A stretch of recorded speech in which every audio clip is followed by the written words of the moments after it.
감사를 드립니다. 예, 이제 먼저 사진을 좀 한 장 보겠습니다. 지금 사진 속에 나오는 교회는 중화동 교회는 아닙니다.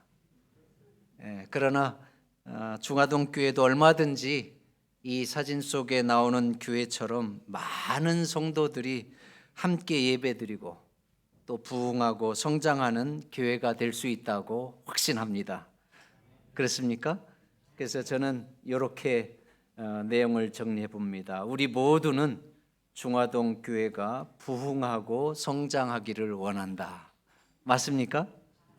우리 중화동 교회가 정말 우리 수석 장로님 이야기한 것처럼 올 연말만 되면 우리들은 서서 예배드리고 다른 사람들이 앉아서 예배드릴 정도로 그렇게 부흥하고 많은 성도들이 함께 하나님을 예배하는 이 성전이 될 수 있도록 여러분 늘 기도해 주시고 또 함께 선교에 진력을 다해 주시기를 부탁드리겠습니다.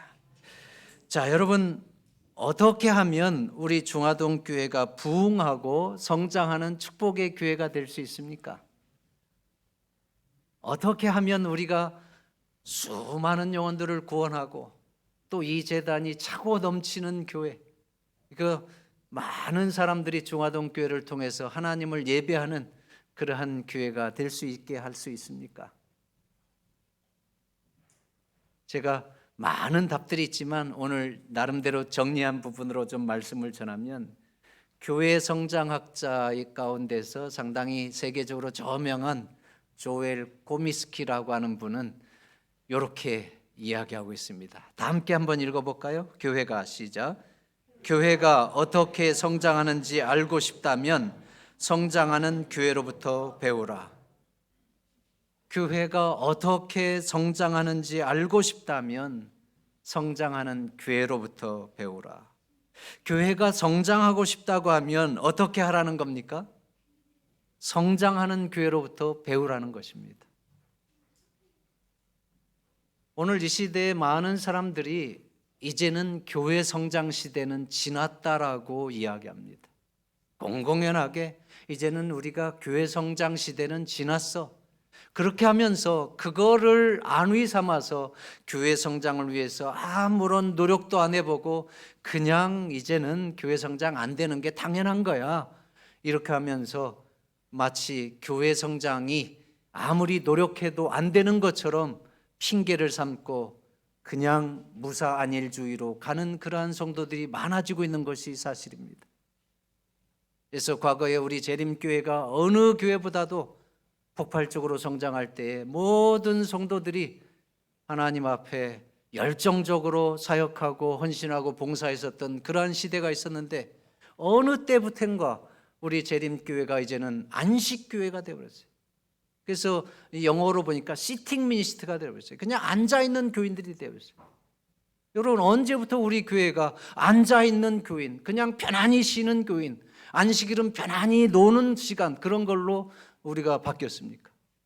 이것은 정말로 심각한 문제입니다. 내가 망하는 것이고 우리가 망하는 것이. 이 믿음의 공동체는 하나님의 거룩한 역사하심을 우리가 받아들이고 순종해서 함께 하나님의 사랑을 나누고 헌신하고 봉사하는 열정이 있을 때에 우리에게 믿음의 은혜와 역사가 나타나고 많은 믿음의 경험들이 쌓이고 그러한 인생의 보람들이 결국은 새하늘과 새 땅에서 모세의 어린 양의 노래로 구속의 경험의 노래로 우리가 값진 그 구속의 자리에 참여하게 되는데 많은 사람들이 교회가 성장하지 못하는 것은 시대적으로 당연한 것처럼 핑계를 대면서 교회 성장을 위해서 전혀 노력하지 않고 도전하지 않는 것이 오늘날 많은 성도들의 모습이고 또 교회도 그냥 그렇게 스리슬쩍 함께 가는 것이 오늘날 많은 교회들의 모습인 것입니다. 그러나 여러분 오늘날 여전히 교회가 성장하는 교회가 있습니까? 없습니까? 교회가 성장하지 않는 것이 이제는 시대적으로 당연한 거야 이렇게 얘기하지만 많은 사람들이 그러한 인식을 갖고 있지만 그러한 시대 속에서도 성장하는 교회가 있습니까? 없습니까? 성장하는 교회들이 있습니다. 분명하게 시대의 역형에서 놀라운 교회의 부흥을 이루는 교회들이 있는데, 여러분, 성장하는 교회들은 그냥 성장하는 것이 아닙니다. 부흥하고 성장하는 교회는 부흥하고 성장할 수밖에 없는 이유가 있습니다. 그런가 하면 성장하지 못하는 교회들도 있습니다. 성장하지 못하는 교회는 왜 성장하지 못하는 겁니까? 성장하지 못하는 분명한 이유가 있기 때문에 그렇습니다. 그러면 오늘 우리가 중화동 교회가 다시 한번 새로운 영적인 비전을 갖고 하나님 앞에서 우리 개인 신앙의 부흥을 이룰 뿐만 아니라 우리 이 공동체가 하나님의 놀라운 부흥의 역사를 감당하는 그러한 교회가 되기 위해서는 가장 중요한 것은 결국은 어떻게 하면 되겠어요? 이 시대에 성장하는 교회로부터 배우면 되는 것입니다. 성장하는 교회들을 살펴보면 우리 중화동 교회도 분명히 이 시대에 성장하는 교회가 될 것이고, 또 다른 성도들에게, 교인들에게 성장하는 중화동 교회의 모습을 통해서 이 시대에 성장하는 교회의 모델로 우리가 제시할 수 있는 그러한 교회가 될 것으로 저는 믿습니다. 자, 그래서 오늘 우리가 조엘 코미스키 교수의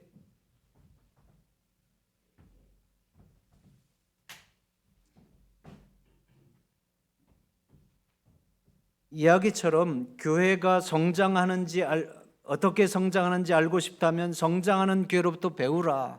그래서 오늘 우리는 다시 한번 이 시대에 성장하는 교회가 되기 위해서 저는 두 가지 부분으로 말씀을 드리려고 합니다. 첫째는 우리가 성경에 나타난 교회 가운데에 가장 폭발적으로 성장한 교회를 살펴보겠습니다. 신약 시대에 폭발적으로 성장한 교회가 어느 교회예요? 초대교회입니다. 사도행전 2장 42절부터 47절에 나타난 이 초대교회는 가장 폭발적으로 성장한 교회입니다.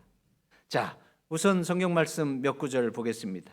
사도행전 2장 40절 41절 다 함께 읽어보겠습니다. 또 여러 말로 시작.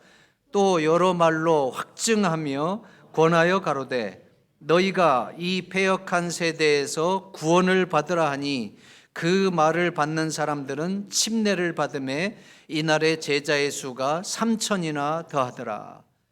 여러분, 다락방에서 120명의 성도들이 기도하고 성령 충만함을 받고 신앙이 부흥해서 전도하기 시작하는데 그 120명의 성도가 하루에 침례를 몇 명에게 주는 거예요? 3,000명에게 침례를 주는 거예요.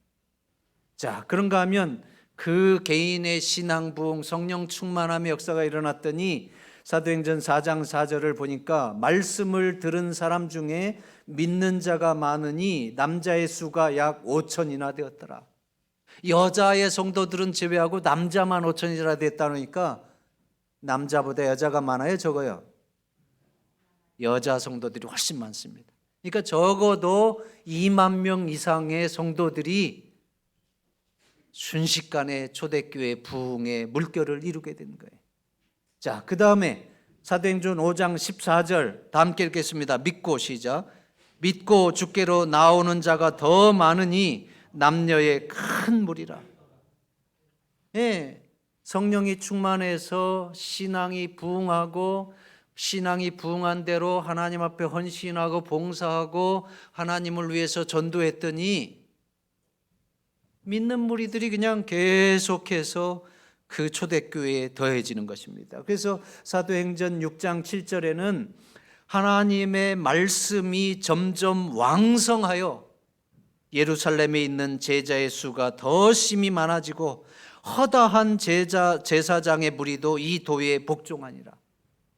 하나님의 말씀이 점점 왕성하여 오늘 이 중화동 교회에도 하나님의 말씀이 여러분의 개인의 삶 속에 또 우리 공동체에 점점 왕성해져서 우리 개인의 신앙 부흥이 일어나고 우리 공동체의 신앙 부흥이 일어나고 우리가 하나님의 은혜와 사랑을 받은 만큼 다른 사람들을 이 믿음의 공간으로 불러들일 수 있는 그러한 놀라운 축복의 역사들이 하나님께서 이루시기 위해서 이 아름다운 성전을 허락하신 줄로 믿습니다.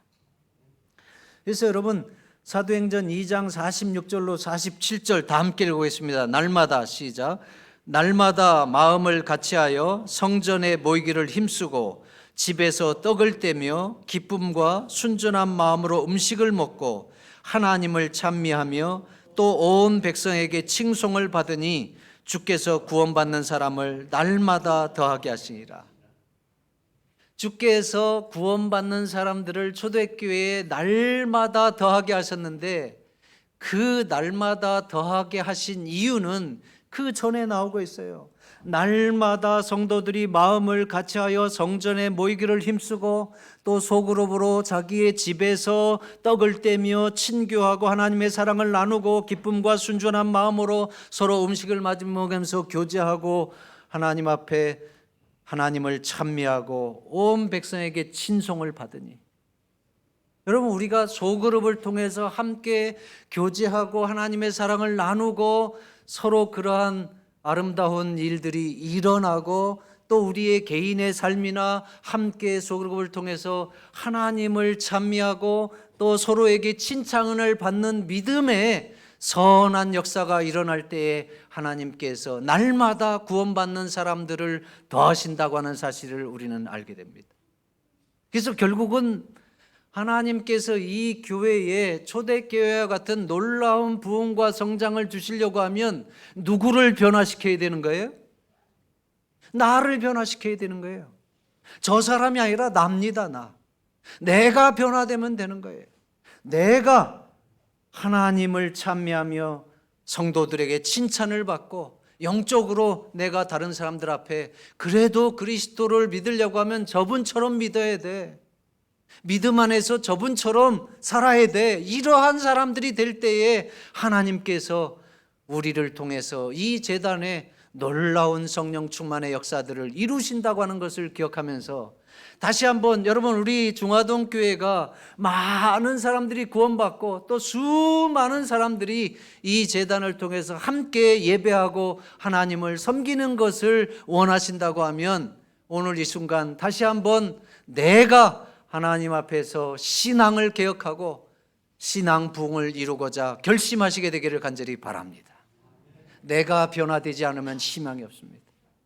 내가 하나님 앞에서 영적으로 헌신하고 결심할 때에 하나님께서 나와 우리를 사용하셔서 이 공동체를 살리시고 이 공동체를 하나님의 영광이 빛나게 하는 그러한 놀라운 역사들을 이루게 된다고 하는 사실을 기억하면서 다시 한번 이 성전이 새로워진 것처럼 여러분의 마음의 성전도 새롭게 가꾸고 하나님 앞에 거룩한 영의 역사하심을 감당할 수 있는 몸의 성전이 될 수 있도록 여러분 결심하시고 영적인 소원들을 하나님께 드리시게 되기를 간절히 바랍니다. 이제 여러분, 폭발적으로 성장한 초대교회를 정리해 보면 12제자를 예수님께서 선택하셨고 또 70인을 파송하셨고 또 120명의 교인들을 초대교회에 남겨주셨고 이제 초대교회가 다락방에서 기도하는 경험을 통해서 성령이 충만하고 하나님께서 이루셔야 될 그 복음 사명들을 감당하고 이 죄악 세상에서 멸망하지 말고 예수 믿고 구원받으라 하면서 담대하게 믿음을 전하고 복음을 전했더니 그 사람들이 예수 믿으면서 구원받는데 120명의 성도가 한순간에 3,000명을 만들고 5,000명을 만들고 남녀의 큰 무리를 만들고 허다한 무리와 제사장들도 그 도의 무리에 참여하고 결국은 구원받는 사람을 날마다 더하게 하셨다는 것입니다. 저는 이 초대교회의 부흥을 살펴보면서 두 가지 중요한 부분들을 좀 함께 나누려고 합니다. 여러분, 초대교회의 부흥에는 두 가지 비결이 있습니다. 가장 중요한 선제되어야 될 것은 이른비 성령의 충만함입니다. 이것은 우리가 열처녀의 비유에 나타난 것처럼 개인의 신앙이 하나님 앞에서 준비되지 않으면 안 됩니다. 우리 모두가 이른비 성령의 충만함을 받을 수 있도록 내 성정을 반석 대신 그리스도 앞에서 내려놓고 깨트려야 되고 예수의 품성과 예수의 사명을 감당하기 위해서 우리가 주님 앞에서 말씀으로 나아가고 기도로 나아갈 때에 진정한 인생의 가치와 의미들과 행복들을 느끼게 되면서 우리가 이 땅에서 아무리 번잡하고 힘들다 할지라도 살아가는 참 행복들을 맛보게 될 것입니다. 그래서 그러한 개인의 신앙 부흥과 하나님 앞에서의 그 믿음의 회복이 필요하고, 그 다음에 그러한 것이 이루어졌을 때 하나님의 이 복음 사명을 감당하기 위해서 가장 중요한 것은 초대교회의 이중적인 구조입니다. 초대교회의 조직은 이중 조직으로 되어 있어요. 이것은 하나님의 복음 사업을 감당하기 위해서 이 시대의 교회들도 하나님께서 주신 이 교회의 근본 조직을 그대로 본받아야 될 그러한 부분인데, 우선 초대교회의 이중적 사역 조직을 살펴보면, 여러분, 초대교회의 이중 조직은 성전교회와 가정교회 두 조직으로 구성되어 있어요. 성전교회는 바로 이 여러분들이 함께 모여있는 이 지역교회, 중화동교회, 이 회중교회를 의미합니다. 그런가 하면 가정교회, 그것은 바로 우리의 가정이 중심으로 한 구역반, 소그룹 교회를 의미합니다. 그래서 여러분, 성전교회는 오늘날로 말하면 회중교회, 대그룹 교회, 지역교회를 말하고, 가정교회는 바로 소그룹 교회, 작은 교회, 그것을 의미합니다. 우리 중화동교회는 지금 어른들만 10개의 소그룹 교회가 있습니다. 그래서 여러분, 이 소그룹 교회 구조가, 이 교회 성장학자들은 하나님께서 교회를 처음 세우실 때에 복음 사명을 감당하기 위해서 교회를 세울 때에 디자인하신 사역 조직이라고까지 얘기합니다. 그래서 빌 베컴이라고 하는 선교사는 이 교회를 이중 조직을 가지고 두 날개라고 하는 표현을 썼어요. 교회는 두 날개를 가지고 있다. 그래서 이 두 날개라고 하는 것은 대그룹과 소그룹이라고 하는 그 두 날개인데, 여러분, 이 새에게 날개가 두 개예요, 하나예요? 두 개가 있어요. 그렇죠? 그런데 이 독수리가 이렇게 날개가 뭐 1m가 넘는 큰, 양쪽으로 2m가 넘는 큰 그 몸을 가지고 하늘을 비상하고 하늘의 제왕으로 이렇게 하고 있는데, 이 날개 쭉지에 하나만 고장이 나면 이 하늘 높이 날 수가 있어요, 없어요? 날 수가 없습니다. 한쪽 날개가 아무리 강해도, 여러분, 대그룹 교회가 아무리 강해도 소그룹 교회의 날개가 상처가 나서 건강하지 못하면 아무리 용을 써도 날 수가 없어요. 제자리에서 뱅뱅뱅 도는 거예요. 대그룹 교회와 소그룹 교회 두 개가 건강할 때에 하늘 높이 날 수가 있는 것입니다. 그래서 하나님께서 교회의 복음 사업을 감당하기 위해서 세울 때에 디자인하신 교회는 바로 이 두 날개를 가진 이중 구조의 교회라 이렇게 얘기하는데, 비행기에도 우리가 두 날개가 있듯이, 적어서 글씨를 안 볼 텐데요, 빌 베컴이라고 하는 제2의 종교개혁 책에 보면 이분이 두 날개에 대해서 이렇게 표현하고 있습니다. 창조주께서는 두 날개를 가진 교회를 창조하셨다. 한 날개는 대그룹의 예배를 위한 것이고, 다른 한 날개는 소그룹 공동체를 위한 것이다.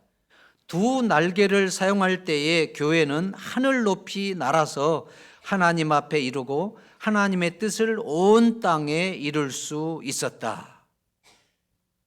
자, 여러분, 두 날개를 가진 교회의 모습, 이중 구조를 가진, 이중 조직을 가진 큰 교회와 작은 교회, 이 이중 조직을 가진 교회의 모습은 누가 계획하셨다는 거예요? 하나님께서 교회를 세울 때에 디자인하신 거라는 거예요. 하나님께서 교회를 세우실 때에는 이 회중교회가 있고 마땅히 소그룹 교회, 가정교회가 있도록 이중 조직을 세워주셨다는 거예요. 그러니까 이 이중 조직이 건강할 때에 교회는 놀라운 믿음의 역사들과 이적과 기사들과 하나님의 축복들이 나타나는 거예요. 이 대그룹 교회만 잘 돼서는 절대 안 돼요. 오히려 이 대그룹 교회보다도 어떻게 보면 가정교회, 소그룹 교회가 더 중요합니다. 소그룹 교회가 잘 되면 이 대그룹 교회는 저절로 되게 되어 있어요, 사실은. 자, 그래서 이 초대교회는 두 날개로 비상한 행복한 초대교회였어요.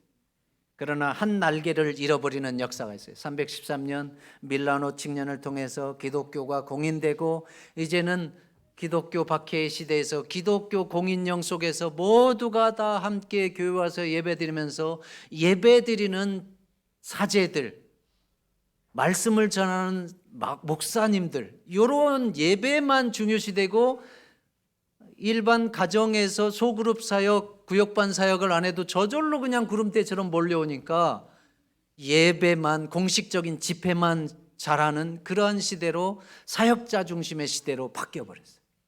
그러면서 이제 여러분 한 날개를 잃어버리는 그러한 역사가 있었고, 그래서 지금 그러한 평신도 사역이 잠자고 평신도 사역이 망가진 이러한 상태에서 교회의 근본을 살펴보고 교회 성장학을 연구하는 학자들은 결국은 이 소그룹 교회를 회복하는 것이 21세기 전도의 대안이며 제2의 종교개혁이다.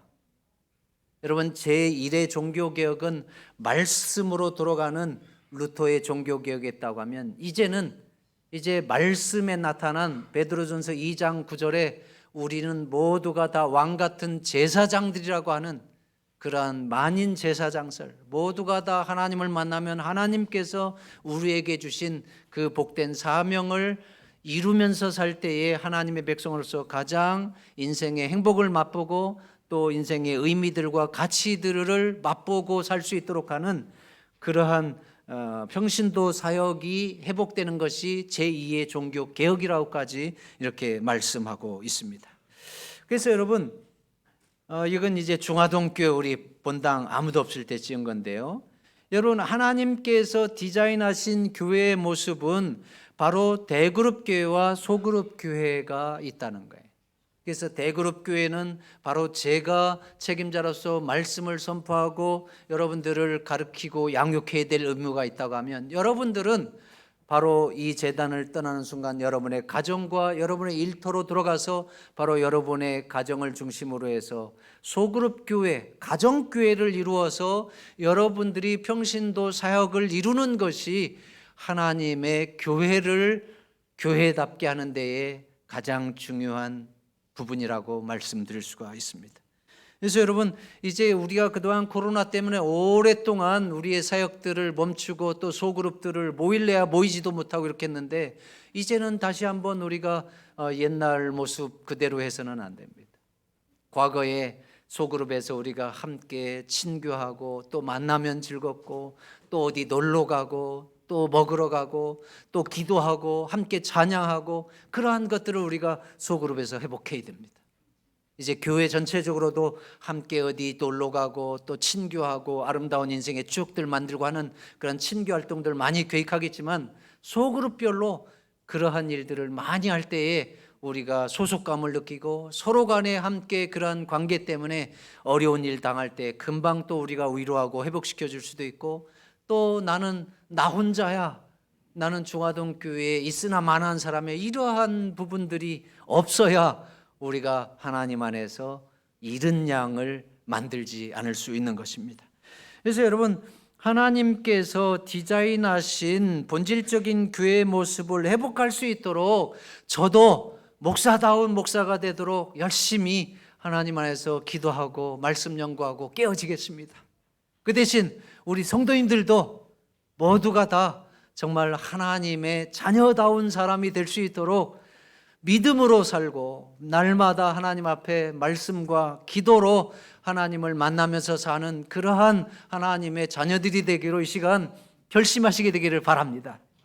우리 어린이들부터 우리 모두가 다 하나님 안에서 때에 맞게 건강하게 그러한 하나님의 백성으로 살 때에 이것은 틀림없이 하나님께서 이 시대에 놀라운 신앙 부흥과 또 많은 영혼들이 구원받고 또 많은 영혼들이 이곳에 오면 영적으로 살아나는 그러한 축복의 역사들이 일어나게 될 것을 저는 믿습니다. 그래서 여러분, 엘렌 G 화이트는 소그룹에 대해서 많은 영감받은 기별들을 말씀해 주시고 있지만 소그룹 활동이라고 하는 것은 하나님께서 제시해 주신 것이다. 여러분, 하나님께서 제시해 주신 것이라고 하는 것은 다른 말로 말하면 실패가 없으신 하나님께서 우리에게 영혼 구원을 위해서 또 교회 부흥과 성장 또 내 신앙 부흥을 위해서 성공이 보장된 그러한 하나님의 방법이라고 하는 거예요. 소그룹 교회는. 함께 읽어보겠습니다. 그리스도인 시작. 그리스도인 활동의 기초로서 실수하는 일이 없으신 하나님께서 나에게 제시해 주신 것이다.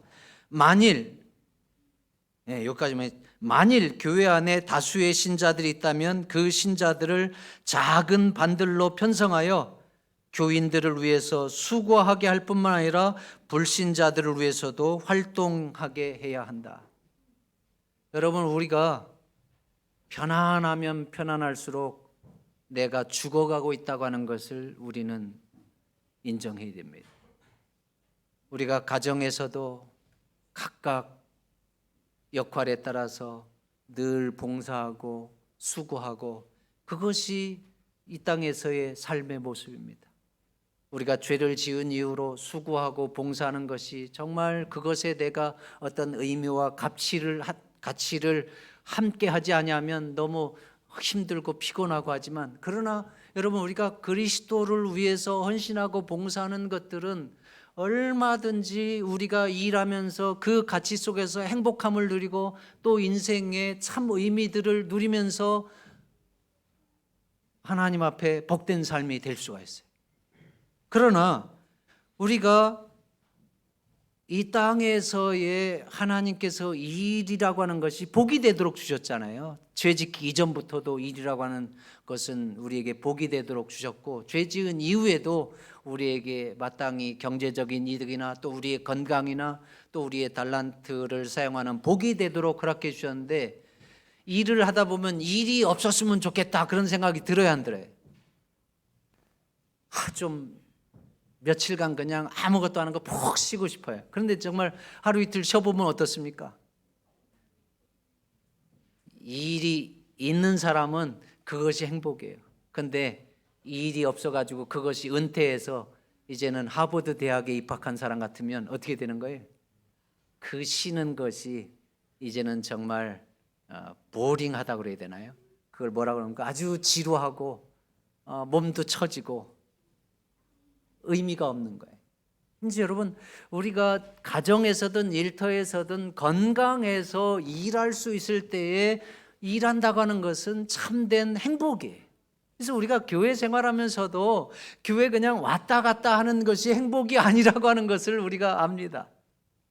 우리가 가능한 한 소그룹에서 또 자기의 역할들 하면서 우리가 달란트대로 수고하고 헌신하고 봉사해서 하나님의 영광이 드러나게 하고 또 우리 성도 간에 서로가 믿음을 세워주는 데에 도움이 되도록 하고 또 다른 영혼들이 구원받을 수 있도록 나의 그런 어떤 부분들을 함께 협력해서 수고할 수 있다고 하면 그것처럼 값진 것이 없는 거예요.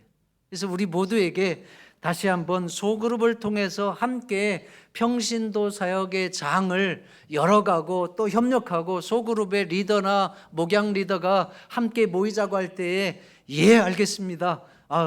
그렇게 협력해서 함께 소그룹 교회가 다시 한번 활성화될 수 있도록 우리 모두가 함께 하시게 되기를 간절히 바라겠습니다. 오늘 말씀 준비한 건 많지만 그냥 좀 넘어가면, 여러분, 소그룹 활동을 통해서 하나님께서 우리에게 주시고자 하는 축복들과 그러한 많은 것들이 있는데, 우선 대그룹 교회의 사역은 사역자가 하지 말라 그래도 합니다. 그러나 이 대그룹 사역 말고 소그룹 교회, 또 다른 한쪽 날개가 회복되는 사역을 했을 때에 우리 재림교회 안에서도 얼마나 놀라운 부흥과 성장이 있었는지를 미국에 있는 미구엘 서나 목사님이 본인의 책을 통해서 우리에게 레포트해 주고 있습니다.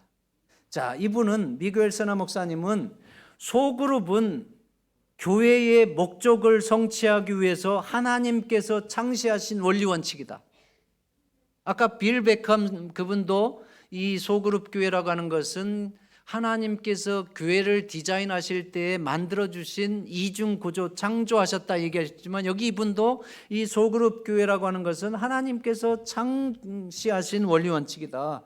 그러면서 우리는 그리스도께서 제시하신 모델대로 일하고 봉사해야 된다, 이렇게 말씀하면서 제가 이제 이분의 그 글들을 정리하면, 대그룹 교회와 소그룹 교회의 이중 구조를 갖는 것은 하나님께서 디자인하신 교회의 본질적인 모습이다. 그러므로 소그룹 교회의 구조를 회복하는 것은 너무나도 중요하고 하나님의 축복을 경험하기 위한 도전이요 선결 과제이다.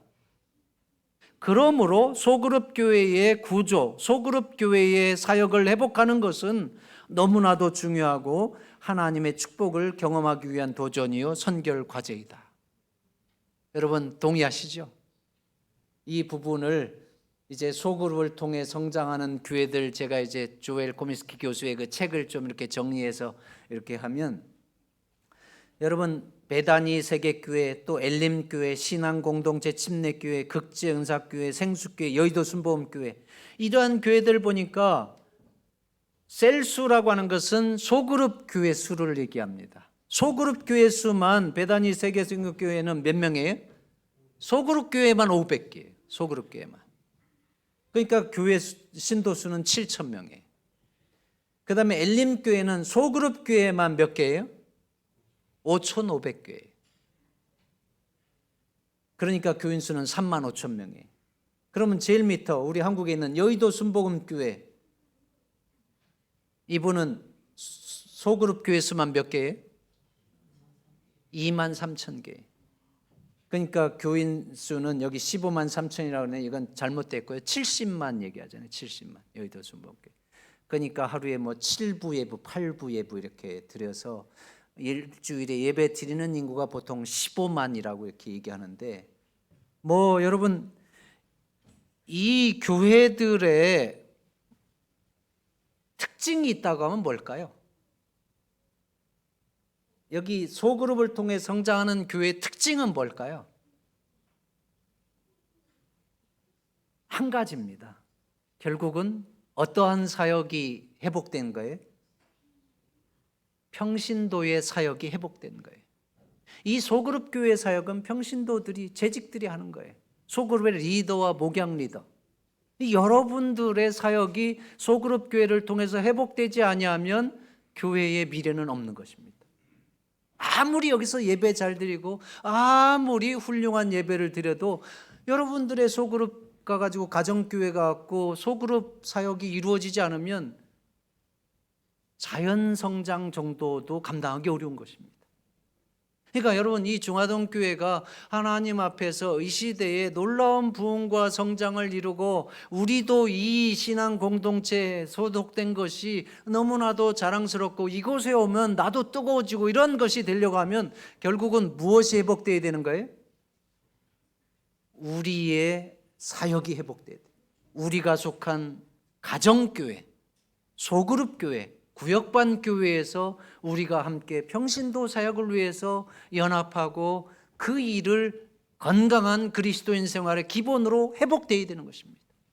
그것이 안 되면 시팅 미니스트리가 되는 거예요. 그냥 편안하게 앉아있는 안식교가 되는 거예요. 그래서 여러분 이 소그룹 교회를 통해서 성장하는 교회들은 목회자와 평신도가 연합해서 사역하는 교회입니다.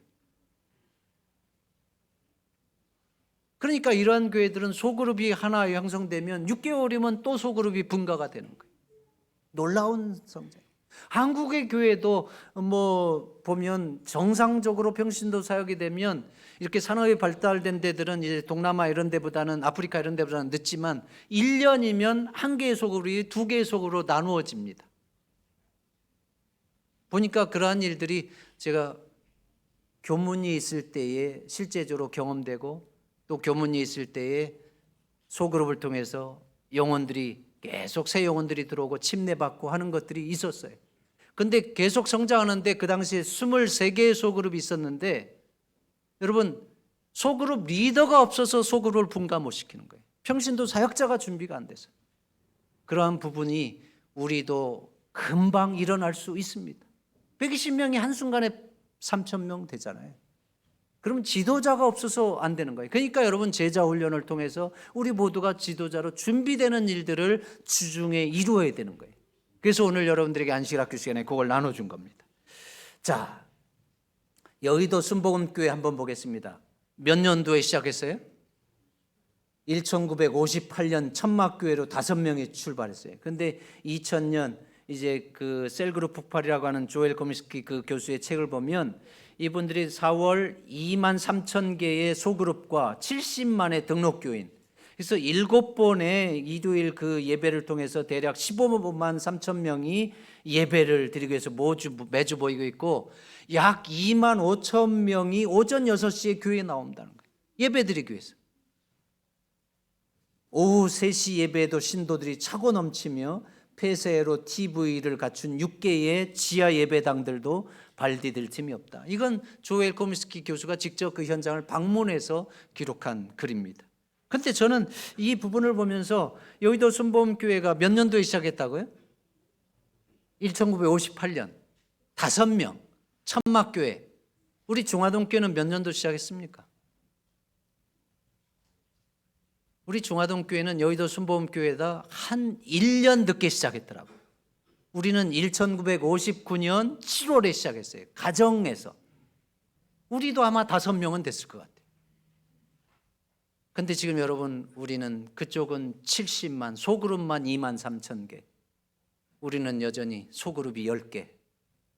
이것은 우리가 다시 한번 하나님 앞에서 대단한 문제의식을 갖고 또 우리 개인이 하나님 앞에 다시 한번 깨어지고 개혁하고 변화되어야 되는 그러한 도전과 과제를 갖고 있습니다. 그래서 여러분, 미구엘 서나 목사를 보니까 이분이 놀라운 것은, 여러분 버뱅크 교회라고 하는 것은 23명밖에 안 되는, 이게 미구엘 서나님이 직접 목회하면서 경험한 얘기입니다. 4년 만에 재림교회인데 몇 명으로 성장했어요? 소그룹 교회 활동을 하고 평신도 사역이 회복됐더니 23명의 교인이 210명의 교회로 성장했어요. 그 다음에 반누이스 교회는 40년의 역사와 140명의 신자들로 있었어요. 우리는 60명의 역사와 지금 한 200명의 교회인들이 되는데 2년 반 만에 몇 명으로 성장했어요? 500명의 신자로 성장해서 2부 예배로 전환했어요. 그 다음에 노록교회는 8년의 역사와 70명의 신자였는데 4년 만에 몇 명으로? 600명으로 성장한 2부 예배로 전환했어요. 여러분, 우리도 이러한 역사의 주인공이 될 수 있을까요? 있습니다. 얼마든지 우리도 1년, 2년 내에 2부 예배로 전환할 수밖에 없는 그러한 하나님의 축복을 누릴 수가 있습니다. 그것의 단 한 가지 조건은 내가 하나님 앞에서 변화되어야 됩니다. 내가 하나님 앞에서 믿음대로 살기로, 하나님 앞에 건강한 믿음의 사람으로 살기로 결심하고 변화되어야 됩니다. 그런 면에서 저는 금요일 저녁 집회에 너무 성도들이 적게 오는 거에 대해서 마음이 아픕니다. 이게 우리의 신앙의 현주소가 아닌가 생각이 됩니다. 우리가 안식일 첫 금요일 예배 때에 이 재단에 그래도 제가 2017년도에 왔을 때 한 100여 명은 드렸는데 지금 뭐 한 40-50명밖에 안 됩니다. 정말 제가 부족해서 그러한 현실이라고 생각되면서 이제 우리가 다시 한번 중화동 교회를 향한 하나님의 도전을, 이 성전 건축하는 거 여러분 엄청난 재정적 헌신을 해서 했잖아요. 근데 우리가 하나님께서 우리를 통해서 신앙 부흥을 이루고 이 교회 성장시키고 많은 영혼들을 구원하는 것은 이 재정 헌신보다 어떻게 보면 더 쉽습니다. 개인적으로 믿음의 결심과 소원들을 하나님께 하면 돼요.